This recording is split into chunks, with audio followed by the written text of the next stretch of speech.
Boom. All right, guys. Welcome to episode 2 of the Trend Athletics podcast. I have Coach Mia Rasmussen. Did I get it right? Almost. Yes, you got it right. And we are going to chat about a lot of different nutrition topics. Mia is also a nutrition coach who works with a lot of athletes. I'm going to let you introduce yourself in just a second.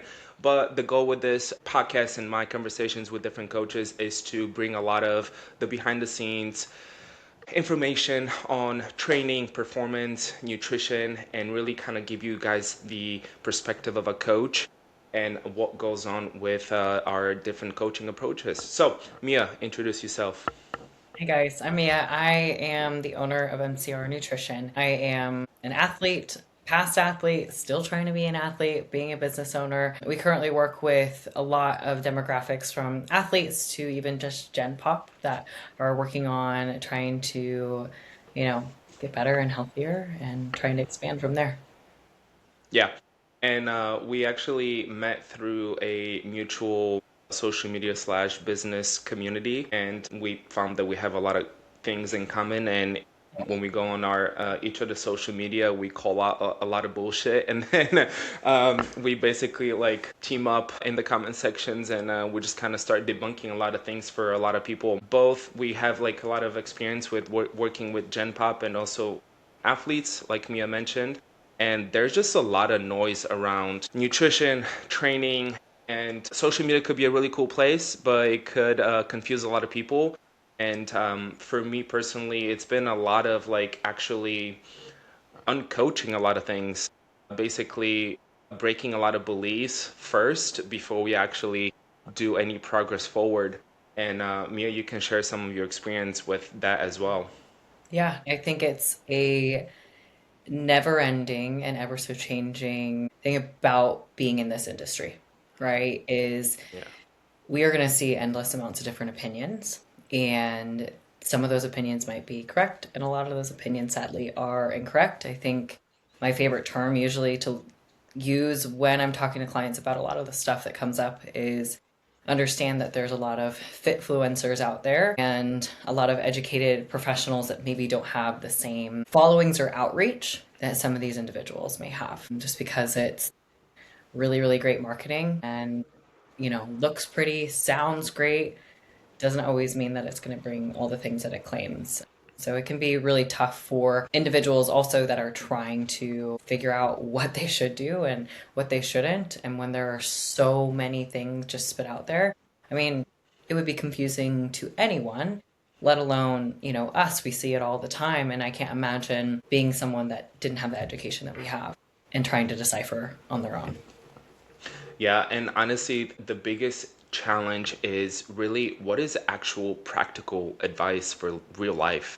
Because now you're gonna hear a lot of accounts and a lot of people like found some like grain of study that showed maybe something could be positive benefit, and it's like we're focusing on so many different details, but it's really not practical. The latest like example I saw was like if you feel bloated after a workout, take black pepper and mix it with turmeric and drink. I'm like, how is that applicable to anything? Like you can't solve this one issue with this one little thing. Like it's so arbitrary, but it's because it was mentioned in some study. Then it's like, oh, this is what you should do, and it's like adding so much complexity. Mhm. So yeah, we're gonna chat about a lot of these things. Mia, I was actually tell people your athletic background because you have Okay. a very impressive. I kind of like creeped on social media, so I was like, I want to know. And you have such cool history, so like, tell the people what you do. Okay. Been an athlete entire life. I played softball majority of growing up until college, and same thing. I actually did track and field as well. Did throwing events. I was not a runner. I'll specify that. Definitely not a runner. Um, and then after I finished up with softball, I actually had a career-ending injury that took a lot of scholarship opportunities away from me. So I got kind of pushed and dropped into CrossFit and weightlifting and have been here ever since. I've competed nationally, internationally for Olympic weightlifting. Did that for a really, really long time. I've been in that space probably since 2018. And Loved it. I don't currently compete anymore, but I coach and I am still very much in the space of weightlifting and Olympic weightlifting. And then now I'm just seeing my endeavors and trying to be a CrossFit athlete and having fun with it and, just trying to be fit and enjoy, all aspects of fitness right now. What was your injury in I softball? blew out my knee. Yeah. Dang. Yeah. I had torn my ACL really, really young at the age of 13 and then came Wow. back from that, had a re-tear and then also tear of my MCL and meniscus all at the same time.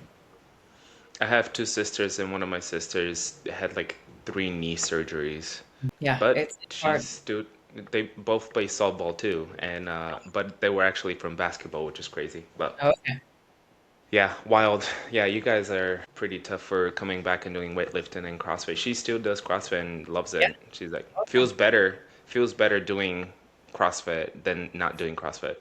Yeah, no, I would agree. I think if I tried to go back to any type of rotation work with that knee, I'm gonna stay single playing the best that I can. I saw you finish. You did 26.2. How'd it go? I could, I think we might do a redo. We'll see.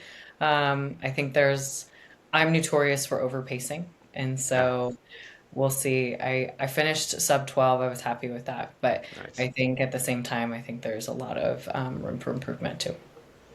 nice. Yeah, this one is way easier to redo than the wall ball one. It was like That, so that workout, destructive.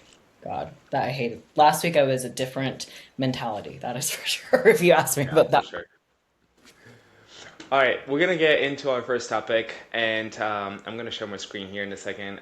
But basically, what I did last week was I made a post about a protein bar that I saw at Costco, and I was like, wow, this is like the pinnacle of buzzword marketing that you're just gonna put all the buzzwords that you can think of on a packaging to make something really fancy and really attractive when in the end of the day it's like the nutritional value of what you get from it doesn't really make it that special.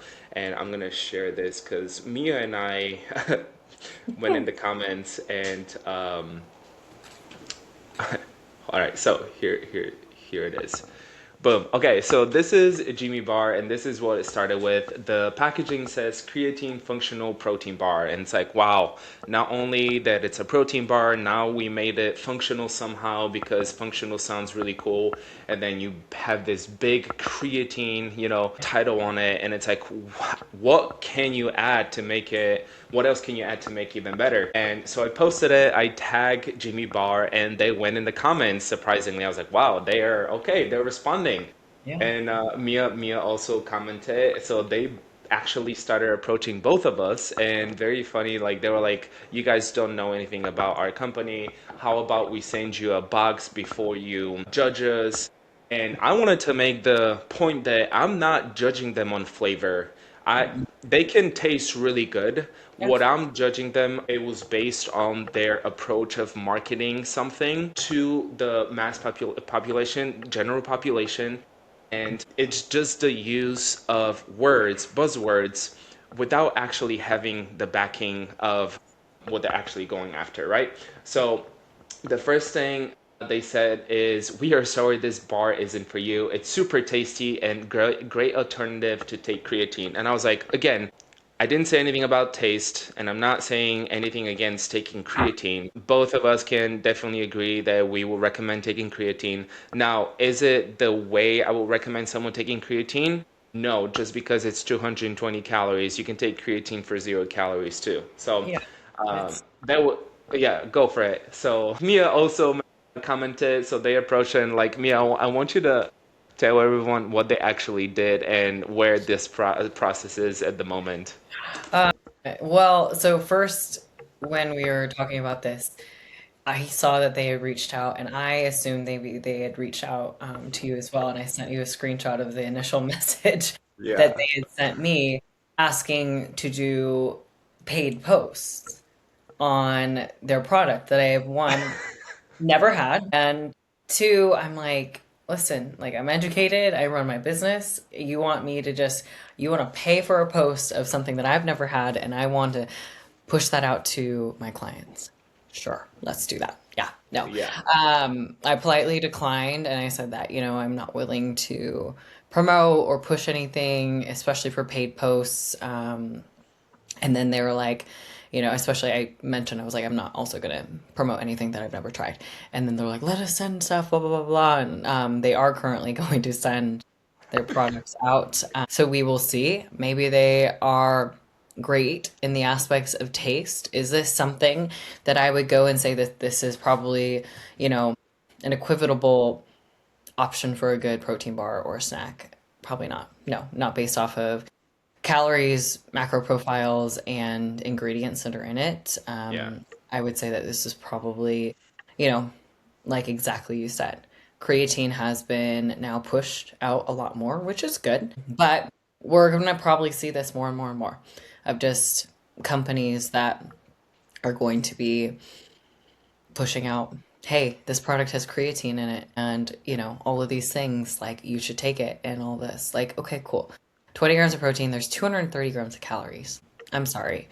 Like, I can't get behind it on that factor there. It's Yeah. a snack bar. Yeah. So exactly.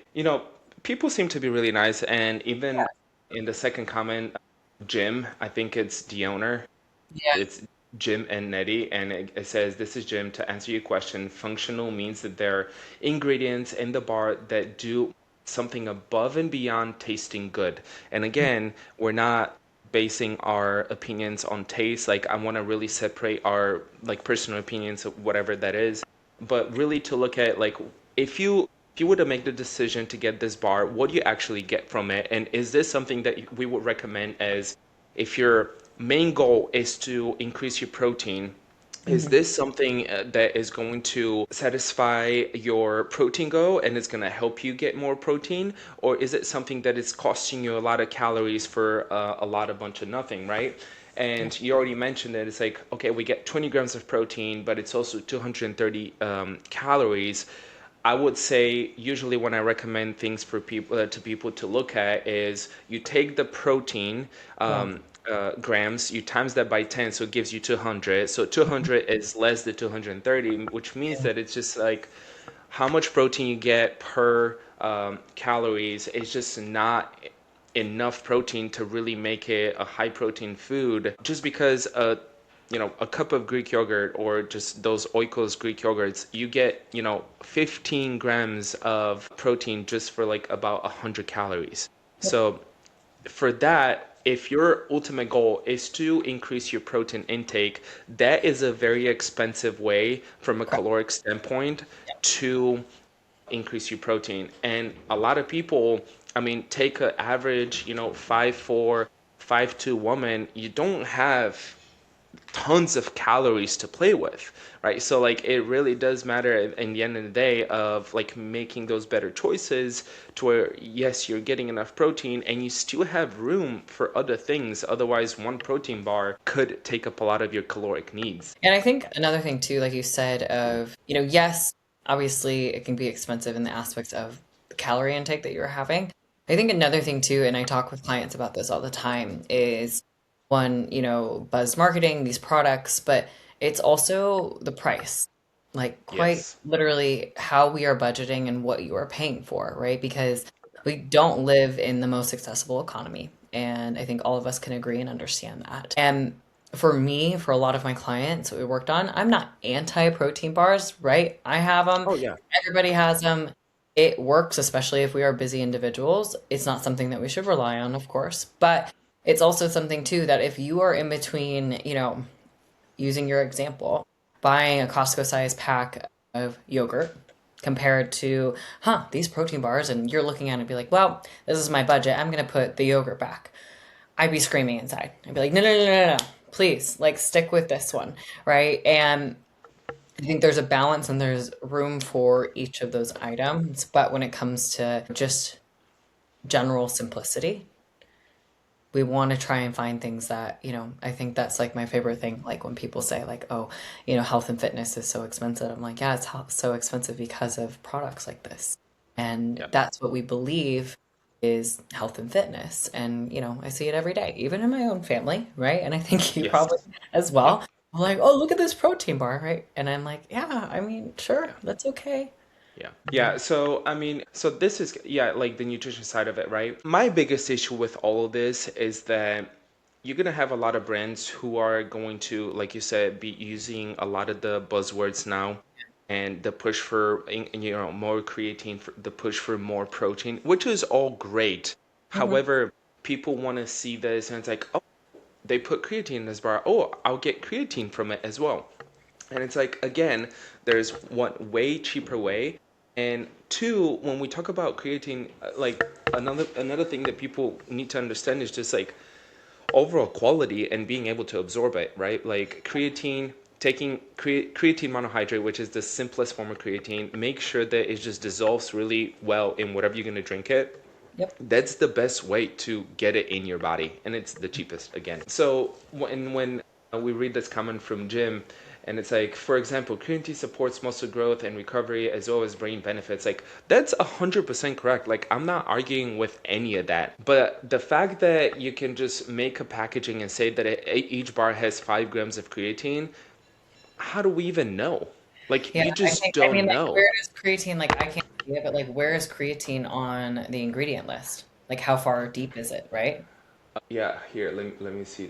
Let's read it. So we have functional protein blend as the first one, which is peanut butter, peanuts, milk protein, protein, Mhm. and then it goes to creatine monohydrate. So I would Yeah, say second, third, which is yeah, really good. But that's again, we don't know if it's 5 grams per bar. Just like creatine gummies, each gummy has been shown to have a different amount of creatine in it. So maybe you're thinking that you're getting 5, but you're not actually getting 5. hmm And nowadays, I mean, we can even see studies that are pushing for even 10, even yeah. over 10 grams of creatine to be very beneficial. And 5 is a good start, but like if you're a bigger human, You're a bigger human or you have a lot more output, especially like a lot of athletes that I work with and yeah, that are professional athletes or high endurance athletes, especially. We don't dose just 5 grams of creatine. We will go higher than 5 grams. For everyday individual, if you are just starting out, 5 grams, awesome. Take it every day. Think of it yeah, as, your new multivitamin. I almost try and tell people it's like yes, your morning routine, that is what we are taking. And this is going to bring you a ton of benefit. It is not going to, make you into a beefcake. And all of us gym bros out here, we wish seriously. I would do that. But no, it's going to bring so much health benefits. And that is the thing with these products that are combining creatine with other things. I mean, we see it in pre-workouts, gummies, bars. Who knows what's going to start coming up? If you Yeah. want to dose things properly, we need to be specifically taking it just as a monohydrate. One, you know what you are taking, you know how much, and it's also going to be way more applicable for everyone's individual budgets as well. Yep. So to wrap this up, Jim and Nettie, your bar probably tastes really good. We're not shitting on your bar for not tasting good. We are just looking at protein content, we're looking at creatine content, we're looking at buzzwords, and we're just looking at ways not to confuse population, but to give straightforward answers to what actually works. So there's that on that bar, and I would love for you to keep us updated on when you do get those boxes. I declined getting anything because I'm like, I'm gonna stay as independent as possible so I can talk all the shit that I want, and I'm not tied to anything. Hey, you know what? They're free products, man. And Hey, that's, I agree like, what? Give them the benefit of the doubt. And she's like, if for you sure. try them and they're not good, then Yeah, it just hones in the process. And yeah, do I find myself being like, yeah, this is something that we will probably use on a regular, no matter how good it tastes? No, probably not. yeah. Okay, so two myths about creatine that I wanted to debunk. Number one, you are going to get dehydrated. You need to drink way more water than what you're already doing. You're not going to be dehydrated. Creatine specifically brings more water to your muscles specifically, and so that actually is going to help with your general hydration. Now, there's kind of a two-part with that. Do you need to drink more water than before? It depends. How much water are you drinking already? If we Mm, struggle with our water intake, that is something that we want to be aware of and obviously prioritize. For people that are active individuals and that you move and maybe you sweat, 90 to 120 ounces. Try and keep within a range and you're going to feel pretty good. But if you are already on top of it, you are a regular water drinker, then no, you don't need to go crazy when it comes to increasing that water. If you obviously don't, you need to start drinking water. That's a big important thing. Yeah. yeah. If you think that you have an issue because of creatine and Mm. you're dehydrated because of creatine, it's probably because you've already been dehydrated and it's something that it's something that started before you actually started taking creatine. So drink enough water and you'll be just fine. Myth number two, creatine makes you gain weight, makes you bulky. I'm sorry. I laugh at this one because, gosh, do you follow Dr. Mike Yes. RP? You know Yeah. the clip that I'm talking about where he's on the interview podcast and he's like, well, my mom started taking creatine and we had to We have an put her down issue. because, like, do I wish? Oh, do I wish it made you Yeah. bulky? Now, one, you might see the scale go up a few pounds. Now, this is just water retention from helping you stay hydrated. Just like if we didn't drink water for a couple days and we went out to eat, had a high sodium food, and then all of a sudden now we're drinking water, your weight is going to fluctuate. That is totally normal. And this is the reason why we are taking creatine. So I always try and tell people, especially women, is don't be scared of that small increase that you are going to see on the scale. Is it going to make your weight climb up 10 pounds? No. Is it going to make you bulky? No. You have to put a lot of effort to try and get bulky. Trust me. Yep. That's perfect. Okay, so we're gonna go into my second topic for today.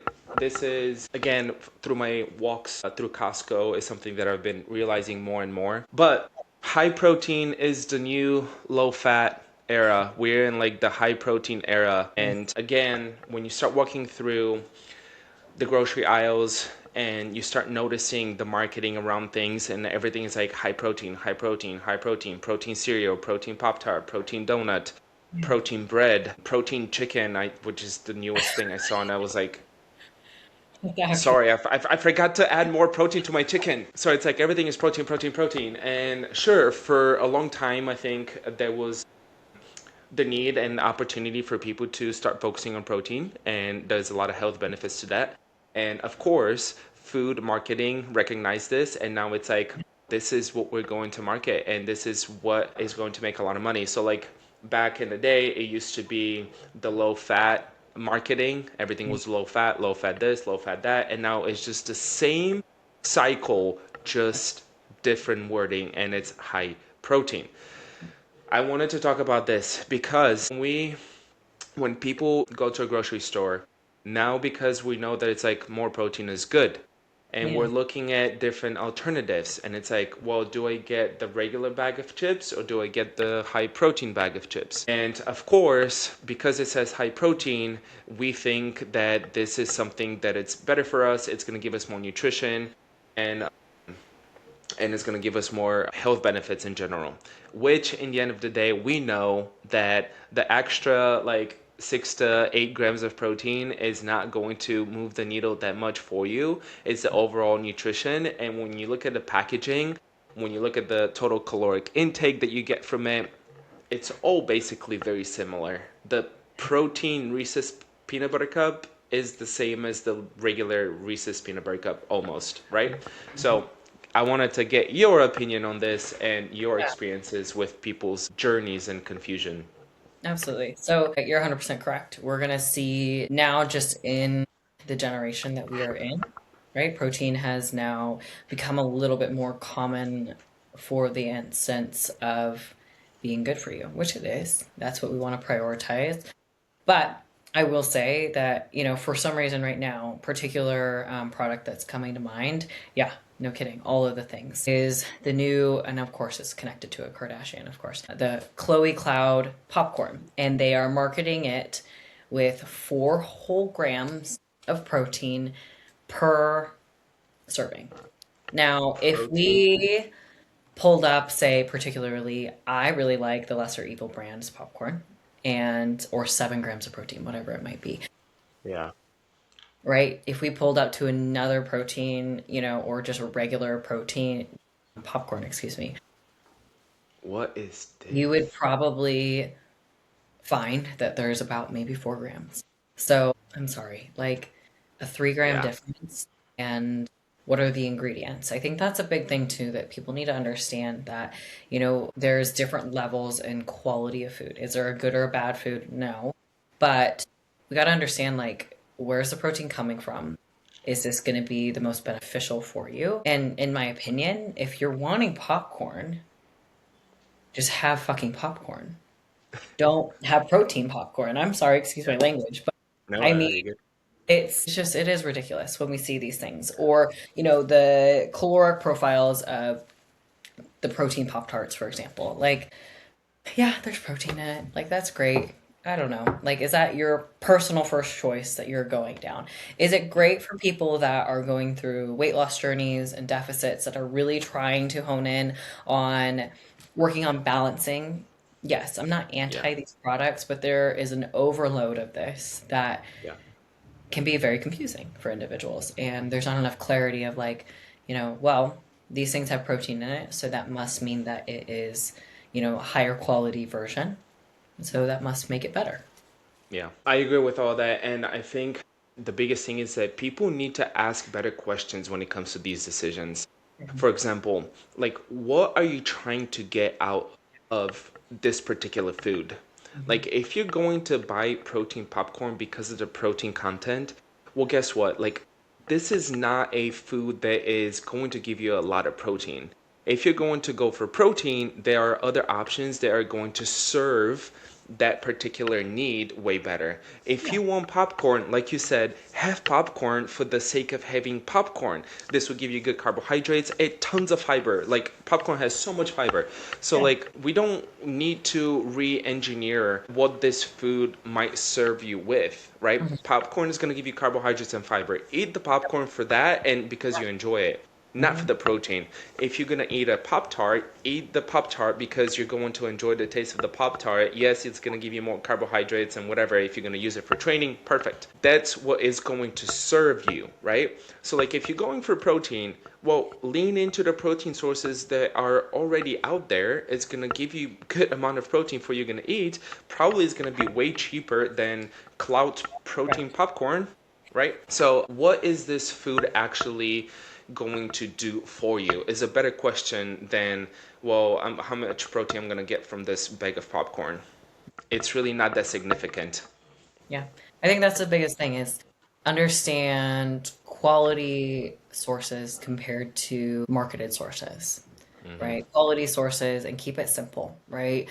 Good nutrition does not need to be complicated. And so when we break it down, like when we're trying to find protein sources, you guys, like, our main protein sources are going to be derived from meat and dairy products, seafood, things like that. We can have obviously complete proteins coming from plant-based options. But if we're trying to keep things really simple, our bulk intake of protein should be coming from sources like beef, chicken, seafood, eggs, yogurt, milk, things like that. And I'm not going to discriminate against obviously the plant-based options. You can Yeah, have plant-based complete proteins.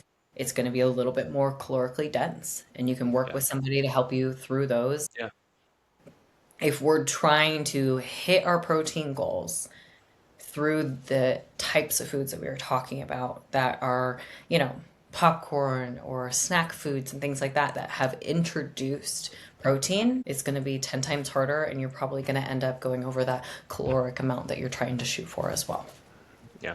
So, what would be an advice that you would give to like a person who just started like focusing on the nutrition that walk into a grocery store and they see all like this health aisle of protein this and protein that, protein this and protein that, like how would you like make them navigate the grocery store Yeah. to simplify their approach or their route that they're gonna take? I'm sure a lot of people have heard this, but take the outer portion of the grocery store first, right? So if you are trying to obviously work towards your health and fitness goals, and you're like, maybe your first goal is trying to increase your protein. Okay, let's go on the outer source and to the meat section, right? Choose your proteins. And it does not have to be anything fancy, right? And I always tell people is like, if you're not a good cook, okay, pre-made is totally fine as well, right? Make it work. It doesn't need to be anything crazy, but you know, go on the outer sources, find your direction there, and that's going to be a lot easier compared to these middle aisles where you are going to find those marketed sources. Yep. Perfect. That's actually is going to lead us perfectly into our my next topic that I wanted to talk about. It's I want to give more advice for people who don't have a ton of time and they're looking for convenience. And I started creating like a list of things that maybe I will create a post about, but we can definitely chat about it. So basically, what I was telling my community is that when we think of like convenience and saving time, right? You can have that. It's just the fact that you might be spending a little bit more because you can buy pre-cut trays of vegetables and fruits that are ready to consume. They're just going to be a little bit more expensive. If you're willing to make that trade-off, it's perfectly fine to do so, right? Protein sources, it's totally fine to go and buy a rotisserie chicken. Is it going to cost you a little bit more? Yeah, it's going to, but it's gonna give you more convenience. Still a great option, right? Yep. Could you have some frozen chicken strips and frozen shrimp that are just kind of like you pull them out, let them thaw out and cook them? Absolutely. Again, it's just a trade-off for like price and convenience. Hmm. And people think that everything has to be like, you buy it raw, you prepare it, you have all this big process. If you're not ready to commit to that yet, going this route of having convenience, being willing to trade some of, a little bit more money for it, but it's still going to serve your health goals and nutrition goals really well. Convenience doesn't have to only mean fast food and takeout, right? So there are a lot of different options. And I wanted to, like, I already mentioned some of these examples, but if you had other examples that you've seen work with a lot of people on and personally you use for convenience to save you time. Absolutely. I think as much as we all would like to say, yes, we cook and prepare all the meals ourselves, and that's just what happens, it's not always the case. And it's also not the most practical case. A lot of us work full-time jobs, a lot of us have kids, run businesses, even work multiple jobs. And it's, in my opinion, when we see people post that it's just do it, just get the job done, right? It's not that easy always, and that's Yes. not really applicable real life for a lot of us. For most of my clients and what we work on is obviously Costco is going to be your best friend when it comes to these pre-made meals. Kevin's brand is awesome. We always rely on this, even frozen options like frozen fruit, frozen vegetables to have really readily available on at all times. So if your fridge looks bare, you're opening your freezer, okay, I have that and I don't have to stress and worry about it. Your example of the rotisserie chicken. If you're running around and you forgot to bring snacks with you or a meal with you and you forgot even lunch, say you're at work, right? You don't have to go through a drive through. Maybe you can, but just run into a grocery store, right? Grab a thing of yogurt, grab a banana, grab some pre made deli meat, and you're set. You have a complete meal right Yeah. there. So I think it's always good to look outside the box because I think so many times when we think of convenience, convenience also equivalates to lower quality food a lot of times, and that doesn't always have to be the case. Yes. And so I think it's also breaking that mindset that if I forgot something, I'm going to have to just drive through McDonald's or I'm just going to have to get takeout or eat at the cafeteria that lunch, is provided at work. No, Hmm. you don't. You can make your own choices and it's probably a lot more budget friendly as well if you just run in even to the grocery store and grab something. I mean, I was just thinking, what's the most extreme example would be like, let's say Walmart, right? Because it's very cheap. I would say the prepackaged whole grain microwavable packets like of rice or different grains, super underrated. 90 seconds and you have a packet of rice. Frozen Hmm. vegetables, just like you said, same thing, microwavable, super easy. Rotisserie chickens, deli meat. Hmm. I mean, heck, even like chicken sausages that you can throw in an air fryer, like that's okay. Like you're not gonna do this every day, but it's convenience to where it's going to get you through with better decisions throughout your week, right? So, what are your best practices around meal prep? What have you found to help you kind of automate this process? And Yeah. what do you usually coach your clients and athletes to do? So I am a big component of bulk food prep compared to meal prep. If you are a very Yeah. busy individual, sure, meal prep can be really great for you, and that just might have to be the case that you do.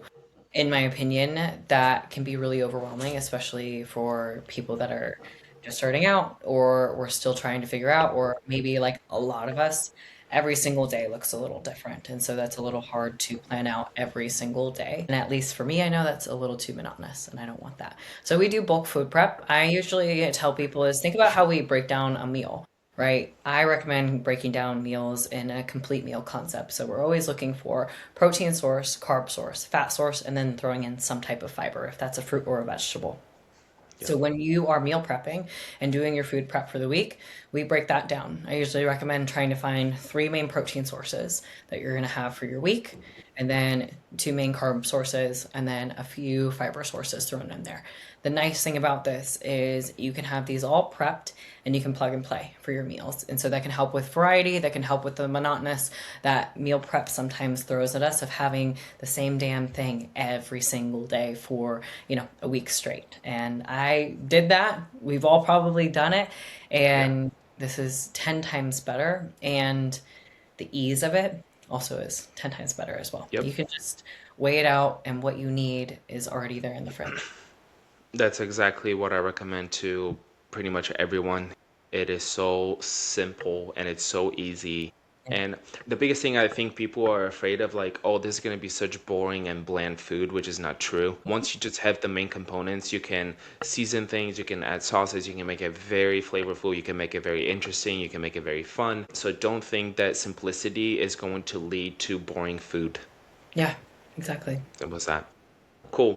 All right, let's do this one. So, this is something that I've been fighting quite a bit, Oh, nice. and it's something that I notice nonstop from people who are on their nutrition journeys and even people who respond to my different stories and Yeah. posts. And it's basically the overfixation on like arbitrary rules around nutrition that actually don't have that much like effect around your overall caloric intake and doesn't really provide progress, but people really hang on to these things and they think that are going to really make a huge difference in their lifestyle and in their nutrition. For example, meal timing, like fasted or like intermittent fasting, continuous glucose monitors, and building their whole nutrition around that. Overfixation on like not using seed oils or certain supplements and all that stuff. Now, I'm saying all these things because I've went through a lot of these processes myself. Like I went through this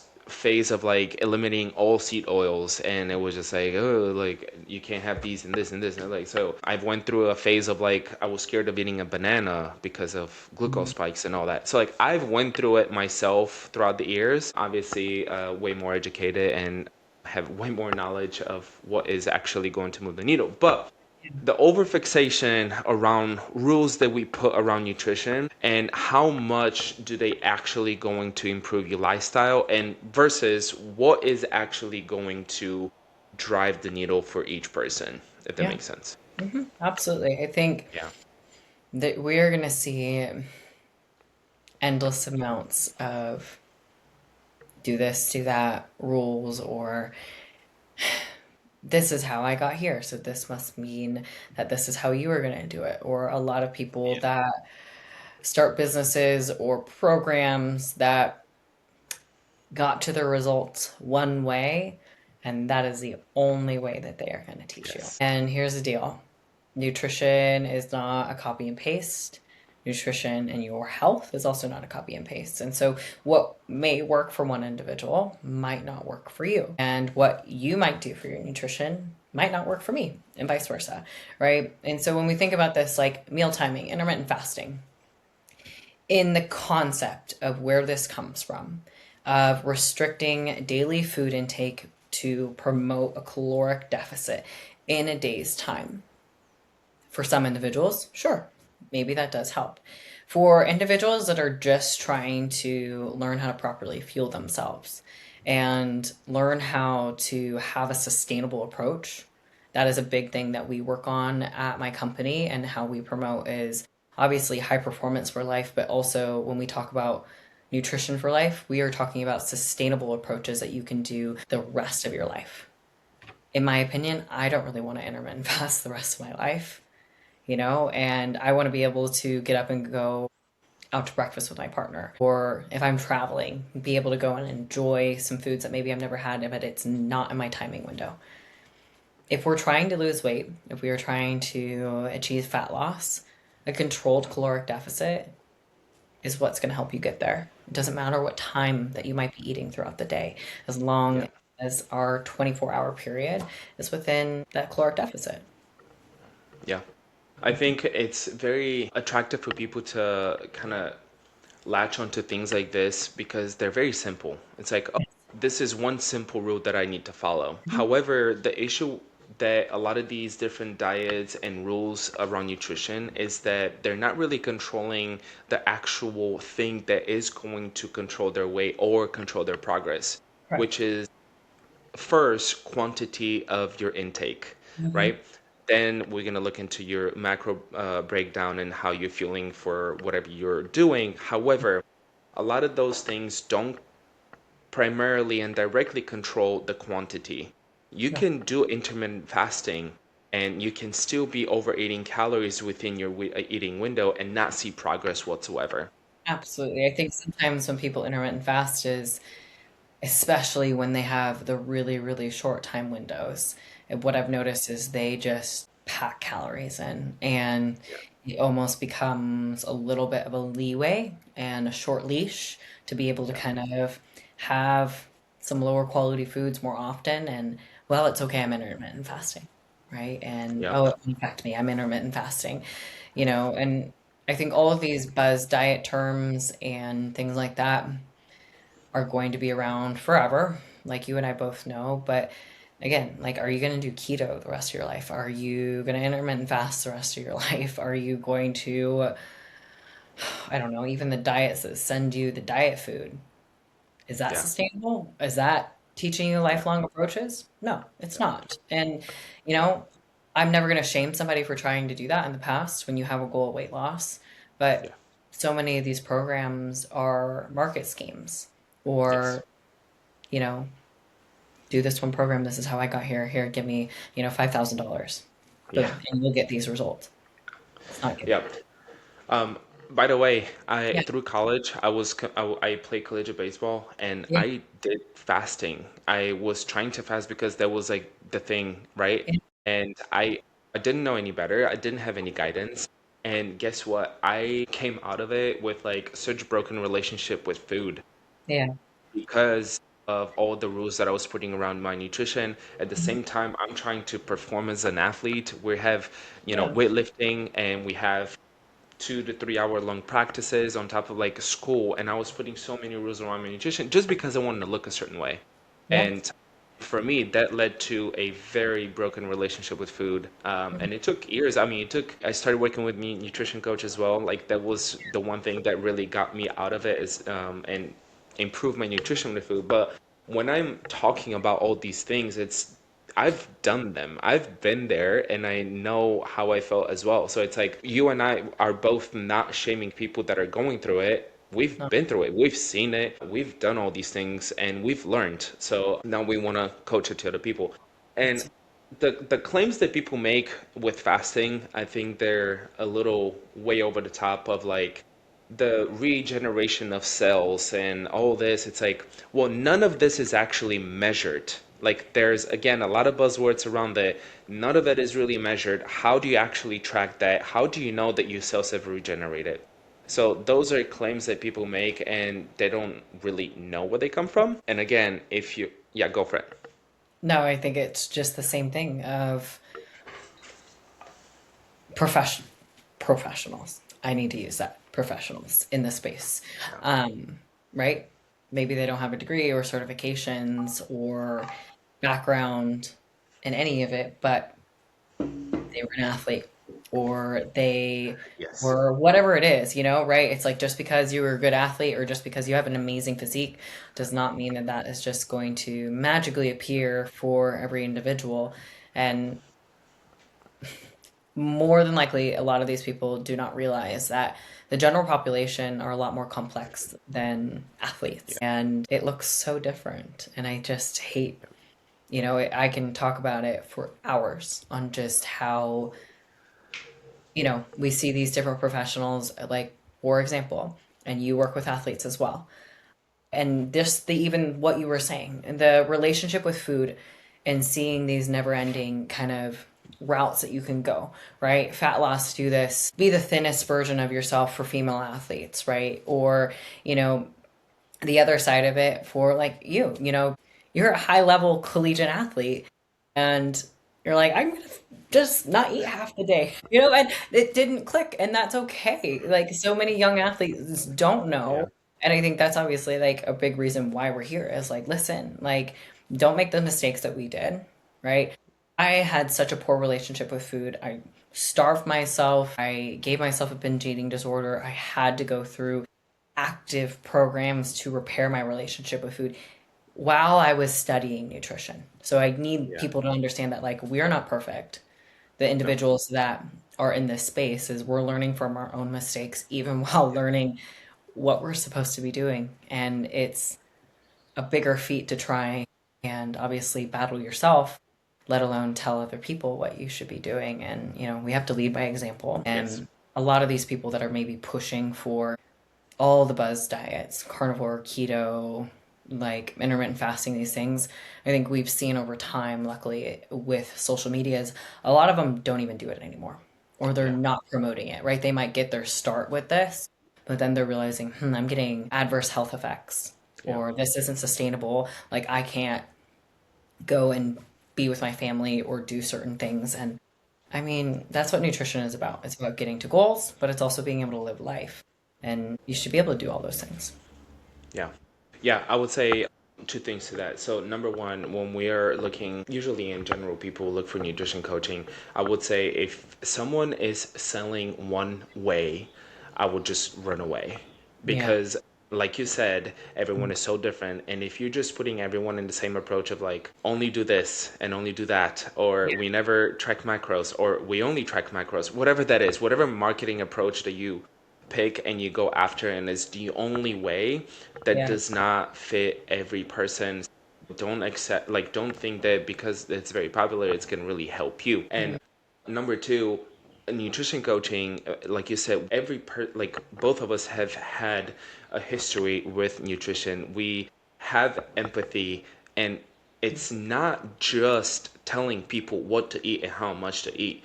A lot of it is way more about your relationship with food, your behavior around food, your behavior around certain choices, how you feel around certain environments and certain people.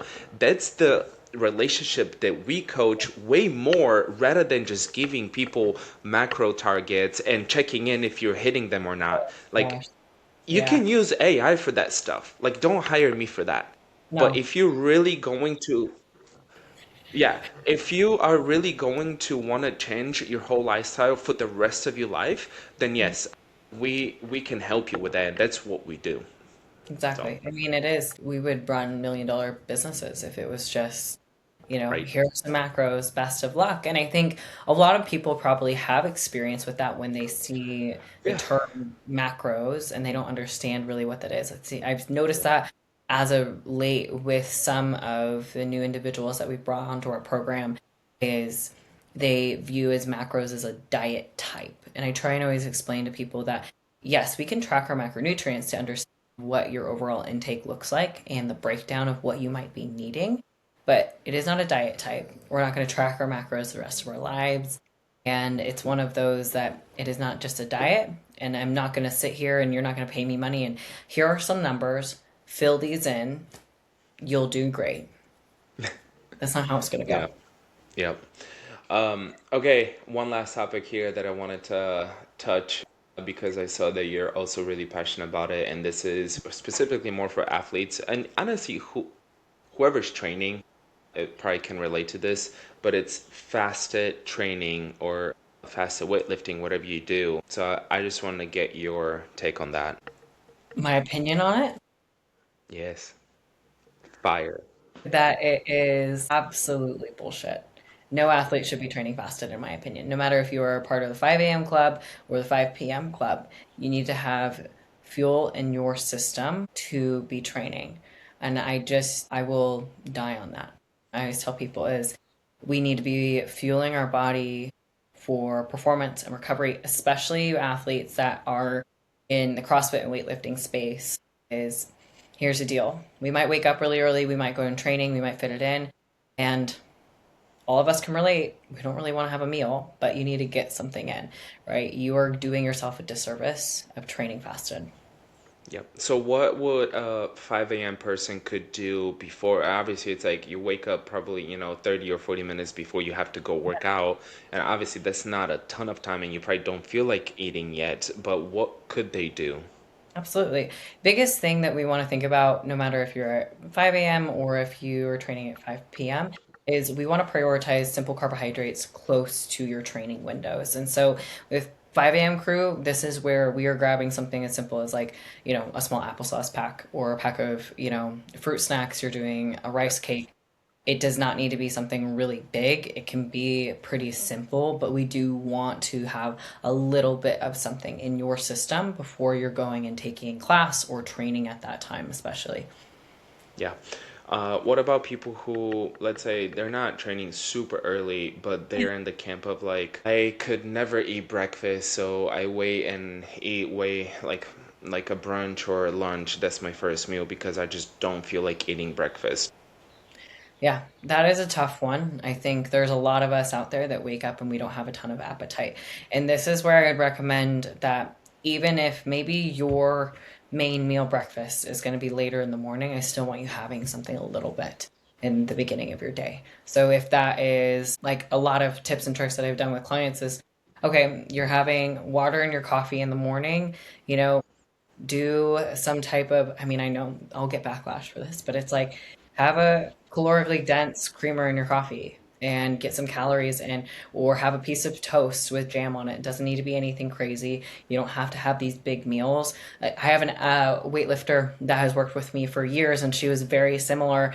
And we created her a little morning routine, and she literally did like a splash of a protein shake for her creamer and her coffee, and a stroop waffle of all things.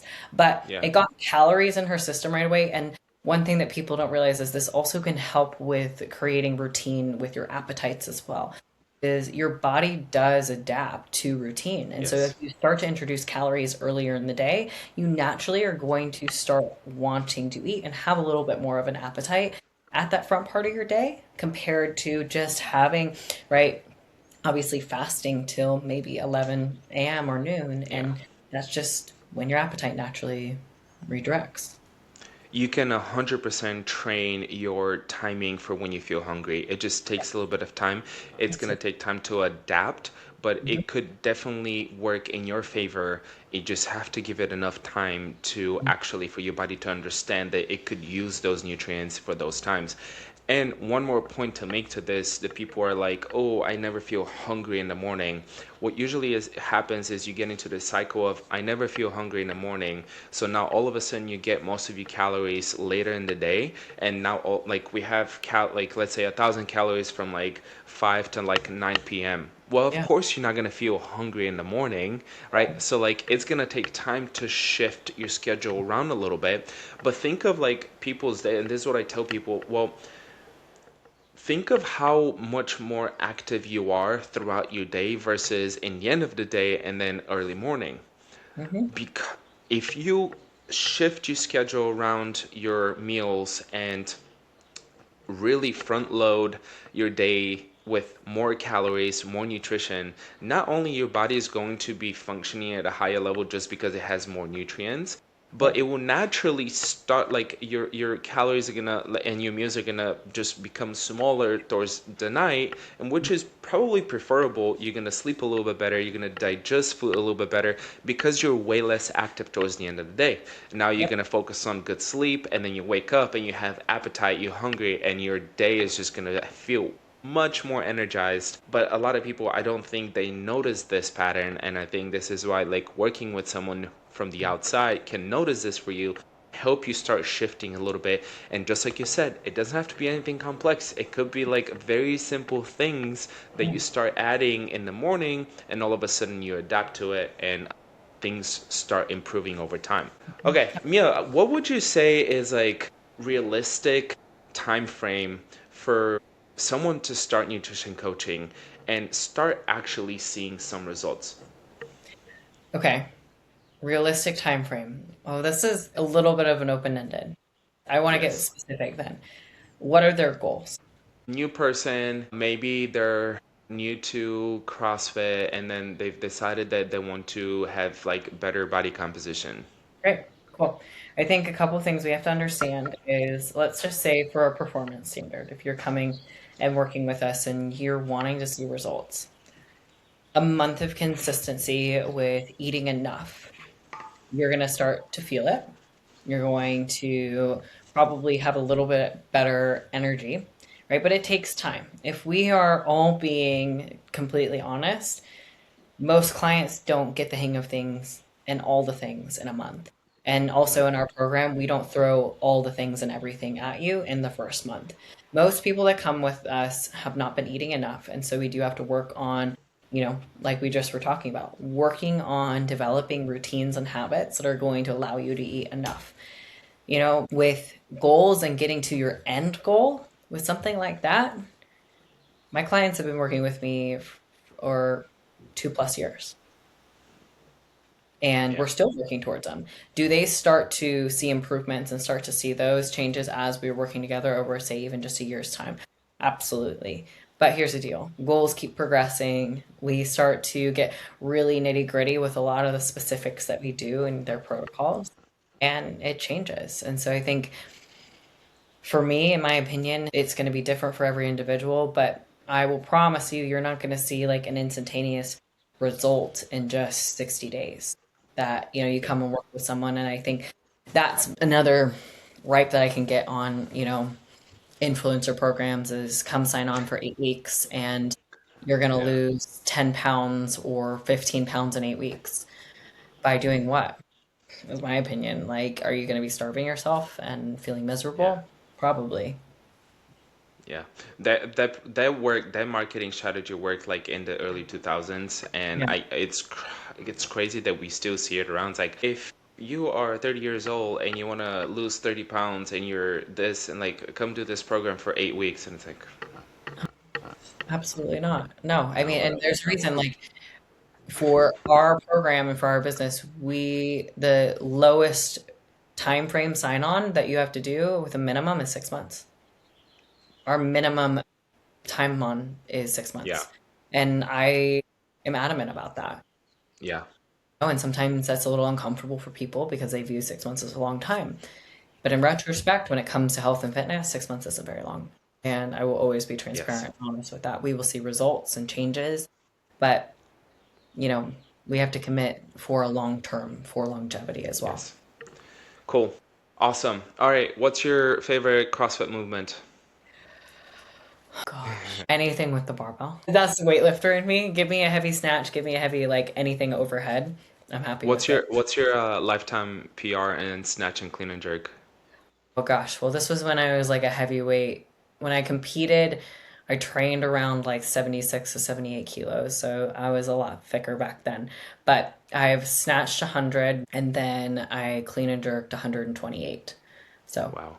okay. For American people, 100 kgs is 220 Yeah. pounds, and then 100 you said 120 128 for my clean and jerk. 28. So Yeah. that's what 260 something?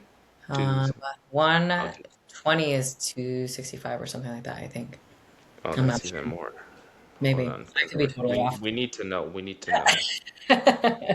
282 282. clean and jerk. That's I can wild. still do 120 regularly, and I'm only at like 68 kilos right now. So I'm happy. Wow. Yeah. What are your CrossFit goals for this year?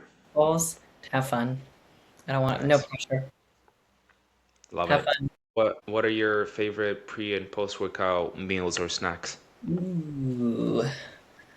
Pre-workout. I'm an AM trainer, and so bagels are a godsend in my house. So a bagel and a half is usually what I'm doing in the morning. And then post workout, man, if I could, it's probably like a really, really big bowl of pasta. Nice. What is the easiest way for people to increase their movement without having to like think of Mm, training? Gosh, there's so many. Walk. I mean, just Yes. go outside. Honestly, like that's what I tell people is like stand. Stand more Mm, than sit. Like if we were talking about progression, sometimes people are like, well, going on, walks throughout my workday just doesn't work. Okay, stand if you can at your desk. Naturally just start taking some of the sedentary aspects of our life out. And so if we tend to sit a yeah. lot, try and stand a little bit more. If we are really great at standing, let's work in even, I mean, it can be so small of like go on a 5 minute walk Yeah. every couple hours if that's all we have time for. 5 minutes. Just work it in. Just move your body. Walks are underrated. Absolutely, they are. Yeah. Cool. Awesome. All right, where can people find you and follow you? Instagram's going to be the main thing that you guys find me on. It's Coach Mia Rasmussen is our handle. And then we also have our website, which is mcrnutritionandfitness.com. Boom. Awesome. Yeah. Thank you so much for coming on. Thank you.